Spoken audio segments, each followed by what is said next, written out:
शरणं गच्छामि धम्मं शरणं गच्छामि संघं සම්මා සම්බුද්දස්ස ඉතිපිසෝ භගවා අරහං සම්මා සම්බුද්ධෝ විජ්ජාචරණ සම්පන්නෝ සුගතෝ ලෝකවිදු දක්ඛිනේයෝ අංජලි කරණීයෝ අනුත්තරං පුඤ්ඤක්ඛෙත්තං ලෝකස්සාති ඒකමන්තං පිතා කෝසා දේවතා පණ්ඩිතානංච සේවනා අත්ත සම්මා පනිධිච්ච ඒතං මංගල මුත්තමං පුත්තදාරස්ස සංඝෝ අනාකුලාච කම්මන්තා ඒතං මංගල මුත්තමං තපෝච බ්‍රහ්මචරියංච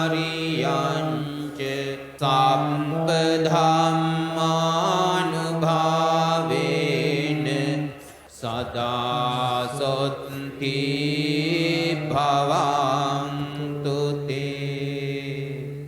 साधु साधु साधु। तो संस्कृत परंपरा की अगर बात की जाए तो उसके ग्रंथों में जो प्रज्ञा पारमिता हृदय सूत्र है या फिर प्रज्ञा पारमिता ग्रंथ प्रमुख रूप से माने जाते हैं, और उनमें भी जो हमारा प्रज्ञा पारमिता हृदय सूत्र है, तो संस्कृत परंपरा को मानने वालों की अगर बात की जाए या उनको देखा जाए कि कहाँ कहाँ इसका विकास हुआ या इसका किस देश में इस परंपरा को किस तरह से माना जाता है, तो इसको चीन, कोरिया, वियतनाम, तिब्बत, मंगोलिया और इसके अतिरिक्त यूरोप आदि में संस्कृत परंपरा को मानने वाले लोग हैं, मानने वाले अनुयायी हैं। वहां पर इस प्रज्ञा पारमिता को अच्छी तरह से पढ़ा जाता है, इसका पठन पाठन किया जाता है। तो यहां पर भी प्रज्ञा पारमिता हृदय सूत्र का पूरा पाठ करते हुए उसके जो मंत्र हैं उसका मैं यहां पाठ करूंगा। तो प्रज्ञा पारमिता के ग्रंथों को देखा जाए तो उनके खासकर विषयों की बात की जाए तो उसमें शून्यता को भी दो प्रकार से व्यक्त किया जाता है। एक तो शून्यता को साक्षात रूप से दिखाया जाता है, तो उसमें भी जो हमारे मार्ग, आधार, फल हैं, इन तीनों के रूप में उसे व्यवस्थित किया जाता है। और इन तीनों को विशेष रूप से देखा जाए तो शून्यता का जो सिद्धांत है उसे व्यवस्थित किया जाता है। और इसके अतिरिक्त जो हमारे स्कंद हैं या 12 प्रकार के जो प्रतिसंपाद की जो कड़ियां हैं उनका इसमें दर्शन होता है। इसके अतिरिक्त ग्रंथों में 6 पारमिताएं, 10 भूमियां और फल के अतिरिक्त जो 10 बल हैं इसमें परीक्षित किए जाते हैं, और वो स्पष्ट रूप से होते भी हैं। तो आधार, फल, मार्ग इन प्रज्ञा पारमिता सूत्र के रूप में परीक्षित होते हैं। और खासकर अगर बात की जाए तो आर्य नागार्जुन ने इनको साक्षात शून्यता सिद्धांत की व्याख्या इनके लिए की है। इसके अतिरिक्त मैत्रीनाथ द्वारा जो अभिसमय अलंकार नामक ग्रंथ में शून्यता के क्रम की व्याख्या की जाती है। श्रावक और प्रत्येक बुद्ध जो शांत निर्माण को चाहते हैं उन्हें आत्मज्ञान, सर्वज्ञान द्वारा निर्माण की ओर ले जाने वाले, जगत का कल्याण चाहने वाले बौद्ध चित्त को निर्यात्म ज्ञान से ही जगत का तीनों गोत्रों का कल्याण कराने वाले और अवशेष भाव को निर्यात्म के रूप में सर्वज्ञ युक्त मुनि द्वारा तीनों यानों के संपूर्ण मार्गों की नाना द्वेषणा करने वाले श्रावक बोधसत्व और बुद्ध की माता प्रज्ञा पारमिता को नमस्कार करता हूं। उसके बाद दूसरा जो श्लोक है जिसका यहाँ पर पाठ किया गया और नागार्जुन की मूल माध्यमिक कणिका से निरोध रहित, उत्पाद रहित और छेद रहित, आश्वास्त रहित, नानार्थ रहित, आगमन रहित, निर्गम रहित ऐसे 8 विशेषणों वाले प्रतिसंपाद जो प्रपंचों के उपसम और कल्याण करने वाला है, ऐसे प्रतिसंपात की द्वेषना करने वाले संयोग जो उपदेश डालने वालों में श्रेष्ठ हैं, उनकी वंदना करता हूँ। इस प्रवचन का जो ग्रंथ है या जो विषय है खासकर धम्मवद है, तो मैं इस धम्मवद को संक्षेप में बताऊंगा। इसके जो खास वर्ग हैं या श्लोक हैं उसका मैं यहाँ वर्णन करता हूँ। और पाली परंपरा में अगर देखा जाए तो जो प्रमुख रूप से ग्रंथ हैं उस दामव्रत को माना जाता है। तो मैंने आगम परंपरा भी प्राप्त की है और अतिश के जो द्वारा जो 6 ग्रंथ हैं उसमें सुदान गौर्य, उसमें मैंने आगम परंपरा को खुद ग्रहण किया। उसके अतिरिक्त जो जातक या धम्मपद हैं उन 2 ग्रंथों में बांटा जाता है। तो शाक्य परंपरा के अनुसार अगर देखा जाए तो जो बुद्ध शक्तु भूमि जो ग्रंथ है उसको मानने की परंपरा है। उसके अतिरिक्त शिष्य समुच्चय बोधचर्य अवतार शांति देव द्वारा रचित किए गए। तो धर्म सुनने या अभ्यास करने के लिए तीनों चीजों का विशेष महत्व होता है। जो हमारे 3 द्वार कहे जाते हैं, हमारे शरीर मन वचन, इन तीनों के द्वारा हमें अच्छे कर्म करने चाहिए। अर्थात हमारी जो प्रेरणा है वो अच्छी होनी चाहिए। अगर प्रेरणा अच्छी बनाकर धर्म का अभ्यास करेंगे तो ज्यादा लाभदायक हो सकता है। अगर हम लोग धर्म का अभ्यास करें और अगर हमारी प्रेरणा अच्छी ना हो या हम धर्म का उपदेश दें तो उस समय भी हमारी प्रेरणा अच्छी ना हो तो शायद वो धर्म का अभ्यास नहीं होगा।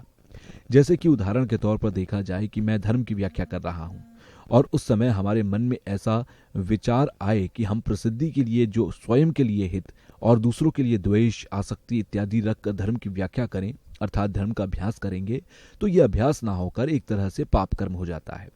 तो धर्म का अच्छे से श्रवण करने के लिए, धर्म का अभ्यास करने के लिए हमारी प्रेरणा अच्छी होनी चाहिए। सबसे महत्वपूर्ण बात यह है कि हम अपनी प्रेरणा को अच्छा रखें। अगर हमारी प्रेरणा अच्छी होगी तो हम धर्म का अच्छे से अभ्यास कर सकते हैं। अगर हम चाहें कि हमारा यश हो, नाम हो या फिर धर्म का उपदेश दें, उससे कुछ नाम मिले तो जो श्रोतागण हैं वो हमें ध्यान इत्यादि दें, तो अगर ऐसी प्रेरणा रखेंगे तो हमारा धर्म का अभ्यास उचित नहीं होगा। ये एक प्रकार का धर्म का व्यापार हो जाएगा। तो बुद्ध के वचन सुनने या धारण करने के लिए हमारी प्रेरणा प्रमुख होती है। उस प्रेरणा को समझने की कोशिश करनी चाहिए और उससे पूर्व अगर हम अच्छे अनुयायी हैं, अच्छे बौद्ध हैं और अगर हम वास्तव में भगवान बुद्ध के दर्शनों का अभ्यास करना चाहते हैं तो उससे पूर्व जो हमारी त्रिशरण है उसके प्रति श्रद्धा होनी चाहिए और हो सके तो उद्देश्य ये हो कि दूसरों के हित के लिए श्रवण करूं। हमें इस प्रकार से सोचना चाहिए कि लोगों का लाभ किस प्रकार से हो और इससे अगर हटकर सोचें और विशाल रूप में सोचें तो सर्व सत्व के लिए जितने भी जीव हैं, जितने भी प्राणी हैं, उनका किस प्रकार भला हो सके, तो सर्वहित के लिए हमारी प्रेरणा होनी चाहिए। और इसके साथ साथ धर्म का अभ्यास करने के लिए हमें आसक्ति से निरुक्त होना चाहिए। किसी प्रकार की हमारे मन में आसक्ति नहीं होनी चाहिए, लगाव नहीं होना चाहिए। दूसरों के प्रति द्वेष या क्रोध से धर्म का श्रवण करने की आवश्यकता नहीं। तो जहां तक धर्म की बात की जाए तो अच्छे सोच विचार से इसका अभ्यास करना चाहिए, तब जाकर हम वास्तविक धर्म का पालन या श्रवण कर रहे हैं ऐसा मानना चाहिए। और इसके अतिरिक्त जैसा कि धम्मपद में जो पहली गाकायार कही गई, वो यहाँ ऐसा कहा गया कि सभी जो प्रवृत्तियां हैं उनका अगुवा है, मन ही प्रधान है। सभी धर्म मनोमय है।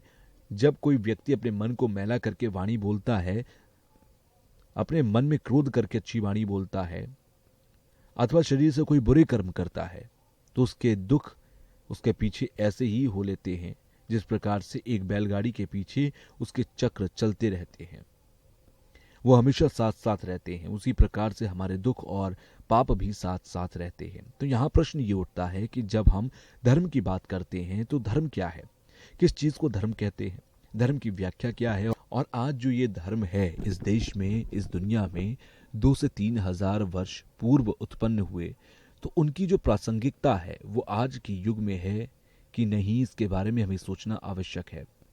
आप लोगों को जानने की जरूरत है कि जो धर्म है वो आज के युग में उसका क्या लाभ है, ये हमें जानने की कोशिश करनी चाहिए। तो धर्म का अगर अर्थ समझा जाए तो उसका अर्थ होता है कि या तो किसी से बचाए या फिर अपने जो स्वभाव है उसको रखें, धारण करें, उसको धर्म की व्याख्या कहते हैं। तो आखिर जो हमारे अंदर दुख है या परेशानियां हैं वो किस लिए आती हैं, कैसे उत्पन्न होती हैं, इसको जानना चाहिए। क्योंकि हम सभी जानते हैं कि जितने भी सत्व हैं, जितने भी जीव हैं, सभी सुख चाहते हैं और सबकी इच्छा यही होती है कि उन्हें दुख से मुक्ति मिले। तो वो किस प्रकार से हो सकता है। तो यहाँ धर्म का अर्थ है कि जिसे बचाया जा सके। बचाने का अर्थ ये है कि हमारे दुखों से हमें कैसे बचाया जा सके। जो दुखों को बचा सके उसके धर्म की संज्ञा दी गई है। जो अपने वास्तविक स्वभाव को धारण कर सके उसे धर्म की संज्ञा दी जाती है। अगर हमारे अंदर दुख होगा तो हमारा मन शांत नहीं होगा, और जब दुख को नष्ट किया जाता है तो मन में शांति उत्पन्न हो जाती है। तो इसलिए इस प्रकार के लाभ को देखते हुए धर्म का अभ्यास करने की आवश्यकता होती है।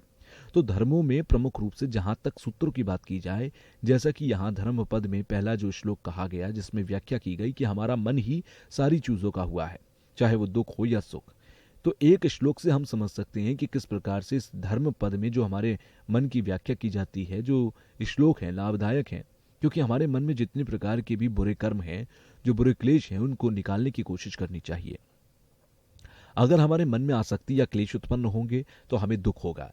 अगर उसके विपरीत हमारे मन में ये क्लेश नष्ट हो जाए तो हमें सुख की प्राप्ति होगी।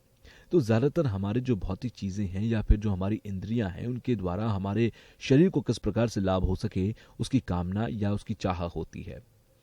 तो इससे जो हमारा मानसिक सुख है इंद्रियों के द्वारा कभी प्राप्त नहीं हो सकता। खासकर जो हमारे मानसिक क्लेश हैं या फिर हमारी जो अज्ञानता है उनको नष्ट करने की कोशिश करनी चाहिए। और जो भौतिक विकास या बाहरी पदार्थ हैं, इनके द्वारा हमारी इंद्रियों को तृप्ति हो सकती है, लेकिन हमारे मन की तृप्ति कभी नहीं हो सकती। इसलिए अपने मन को किस प्रकार से तृप्त किया जाए इसको जानने की कोशिश करनी चाहिए, जैसा कि धम्मपद के इस श्लोक में भी व्याख्या की जा रही है। आज के युग में अगर देखें तो जो भौतिक विकास बहुत हुआ दुनिया में, हर तरफ अगर आप देखें तो हर देश में भौतिक विकास हुआ बहुत तेजी से है और हो भी रहा है। तो इस भौतिक विकास से जो बाहर की चीजें हैं वो हमें दिखाई देती हैं। हम जो तरक्की की बात करते हैं उससे केवल हमारे रूप, शब्द, गंध इत्यादि चीजों का हम सेवन करते हैं और इन्हीं चीजों का हम ज्यादातर बढ़ावा भी देते हैं। ज्यादातर हमने जो भौतिक विकास किए हमारा शरीर उस पर निर्भर होता है, और उस समय हम ये ज्यादा नहीं सोचते कि हमारे मन को किस प्रकार से संतुलित किया जा सकता है, किस प्रकार से उसका विकास किया जा सकता है। ये तो निश्चित है कि जितने भी भौतिक चीजें हैं उससे हमारे मन की शांति कभी प्राप्त नहीं हो सकती। तो भौतिक वस्तुओं से जब मन की शांति नहीं हो सकती तो फिर इस भौतिक विकास का क्या लाभ है। हमारे मन में जो बहुत सारे क्लेश हैं या दुख हैं, या जहां तक देखा जाए कि भौतिक विकास जो बहुत ज्यादा हुआ है, तो भौतिक विकास से हमारे मन को किस प्रकार से लाभ हुआ। इसके अतिरिक्त जो विकसित देश हैं जहां पर भी विकास है, वहां अगर देखा जाए तो ऐसे बहुत से पैसे वाले लोग हैं, फिर भी उनके मन में शांति नहीं है, उनके मन में सुख नहीं है। उनके पास सभी सुविधाएं हैं लेकिन उनके मन में शांति नहीं है। तो इस मानसिक शांति को किस प्रकार से प्राप्त किया जा सकता है ये जानने की कोशिश करनी चाहिए। और जो 21वीं शताब्दी के आज के युग में धर्म हमारे लिए किस प्रकार से लाभदायक है इसका हमें चिंतन करना चाहिए, इसके बारे में मनन करना चाहिए। पूर्व में और प्राचीन समय में धर्म जो उत्पन्न हुए आज के इस भौतिकवादी युग में हमारे लिए किस प्रकार से लाभदायक है, हमें ये सोचना चाहिए। जो तिब्बत से आए हुए हैं वो कितने हैं, वो हाथ उठाएं। तो यहां पर परम पावन जी पूछ रहे हैं कि जो मैं तिब्बती भाषा में बोल रहा हूं वो आप लोगों को समझ आ रही है या नहीं। अभी परम पावन जी ने पूछा कि कितने लोग विदेश से आए हुए हैं, यानी कि जो यूरोप और बाकी जगह से आए हैं। तो जब धम्म पद का व्याख्यान हो रहा है और हम व्याख्यान दे रहे हैं, उस समय आपके पास पुस्तक ना हो तो कोई बात नहीं बनती, और जब आपके हाथ में किताबें होंगी उस समय व्याख्यान ना हो तो कोई फायदा नहीं। तो जितने भी हमारे कार्यकर्ता हैं उनको तुरंत पुस्तक वितरित करें। हमारा मूल पाठ होने से पहले जो कुछ विशेष बातें हैं वो मैं आपके सामने रखना चाहता हूं कि चित्त का प्रशिक्षण करना बहुत जरूरी है। अपने चित्त को वश में करने की बहुत आवश्यकता है। चाहे आप किसी भी धर्म को मानने वाले हों या ना मानने वाले, अपने चित्त को वश में करने की दोनों को ही आवश्यकता होती है कि अपने मन को शांत बनाया जा सके, अपने वश में किया जा सके। तो इस बारे में चाहे आप बौद्ध धर्म को माने या हिंदू धर्म ना माने, सभी लोगों की परम आवश्यकता होती है। आज के वैज्ञानिक भी इस बात को मानते हैं कि किसी धर्म को ना माने बगैर चित्त को प्रशिक्षित किया जा सकता है, चित्त को अपने वश में किया जा सकता है। तो समाज में जहां तक की बात की जाए, जितने भी शत्रु या प्राणी हैं सब यही चाहते हैं कि उनको सुख की प्राप्ति हो सके, उन्हें सुख मिल सके। तो अगर हमारा मन प्रशिक्षित होगा, अगर हमारे वश में होगा, तो उसी के बाद ही हम अपने आसपास के लोगों को भी अच्छी तरह से उनके मन को प्रशिक्षित कर सकते हैं, उन्हें बता सकते हैं। तो सबसे पहले अपने मन को प्रशिक्षित करना चाहिए। अगर हमारा मन शांत नहीं होगा तो उसके कारण हमारे मन में ईर्ष्या, द्वेष, घृणा, क्रोध ये सब उत्पन्न होते रहेंगे। और जैसे कि पूर्व में कहा गया कि धर्म को ना मानने वाले जो लोग हैं उनको भी अपने मन में प्रशिक्षित करने की कोशिश करनी चाहिए। अगर मैं अपना उदाहरण दूं तो मेरी आयु लगभग 80 वर्ष की है। अभी तक मैंने बहुत सारे लोगों से मिला। पिछले 30 वर्षों से मैंने ऐसे वैज्ञानिकों से मिलने का मौका पाया जो कि बहुत ज़्यादा किसी धर्म में रुचि नहीं रखते। उनसे मिलने का मौका मिला, उनसे बातचीत करने का मौका मिला, और वो भी इस बात को समझते हैं कि हमारे मन को प्रशिक्षित करने की परम आवश्यकता होती है। तो जहाँ तक भारत की एक प्राचीन परंपरा है, जैसे धर्मनिरपेक्ष सिद्धांत यहाँ पर पाया जाता है, उस सिद्धांत का अर्थ है कि सर्वधर्म को मानने वाले सभी धर्म के लोग एक साथ रहकर अपने अपने धर्म का अभ्यास करते रहें और सद्भावना के साथ साथ एक स्थान पर देखें। इस प्रकार की परंपरा भारत में ही देखने को मिलती है। और जहां तक धर्म निरपेक्षता की बात की जाए तो यूरोप या अमेरिका के कुछ लोगों का मानना है कि धर्म निरपेक्ष का अर्थ है कि ये धर्म से कोई ताल्लुकात नहीं रखता, इसका धर्म से कोई मतलब नहीं है। इस प्रकार की सोच रखते हैं, जबकि ऐसा नहीं है। धर्म निरपेक्ष का वास्तविक अर्थ किसी भी धर्म की बुराई न करके, किसी धर्म को नीचा न दिखाते हुए सारी की सारी जो परंपराएं हैं, जैसे कि हम सब जानते हैं कि इस दुनिया में लगभग 7 अरब से ज्यादा ऐसी आबादी है, उनमें से लगभग 1 अरब के आसपास ऐसे लोग हैं जो किसी धर्म को नहीं मानते या किसी धर्म से ताल्लुकात नहीं रखते। तो इस प्रकार के व्यक्ति जो कि किसी धर्म को नहीं मानते, उनको भी शांति, तसल्ली और सुख की आवश्यकता होती है। उनको भी धर्म के द्वारा अपने मन को प्रशिक्षित करने की आवश्यकता होती है। शरणं गच्छामि।